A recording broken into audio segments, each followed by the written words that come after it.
या महिन्यात घरचा खर्च वाढलाय, खात्यात पैसे नाहीत आणि उद्या माझी SIP कट होणार आहे. आता काय करू? माझी SIP बाउन्स झाली तर मोठा दंड बसेल का? माझे म्युच्युअल फंड अकाउंट बंद होईल का माझे जुने साठलेले पैसे बुडतील का? मित्रांनो, तुमच्या मनात हीच भीती आहे ना? चला या भीतीच्या पाठीमागचं सत्य सोप्या भाषेत समजून घेऊया.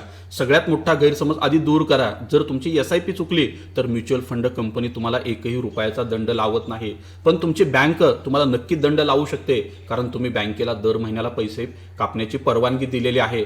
खात्यात पैसे नसल्यास चेक बाउन्स झाल्यासारखे बँक तुम्हाला 200-500 रुपयांचा बाउन्स चार्जेस लावू शकते.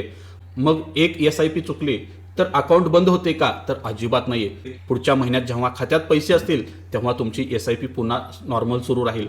पण लक्षात ठेवा, जर सलग 3 महिने तुमची SIP बाउन्स झाली तर मात्र म्युच्युअल फंड कंपनी तुमची SIP कायमची कॅन्सल करते.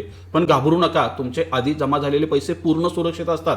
ते बाजाराच्या हिशोबाने वाढत राहतात. बाउन्स चार्जेसपेक्षा तुमचा खरा मोठा तोटा वेगळा आहे.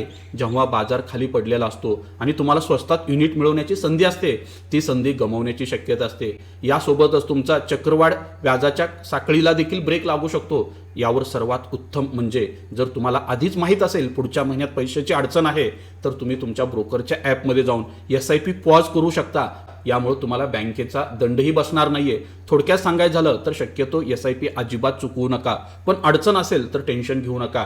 SIP फक्त पॉज करा. ही माहिती तुमच्यासाठी आणि तुमच्या मित्रांसाठी खूप महत्त्वाची आहे.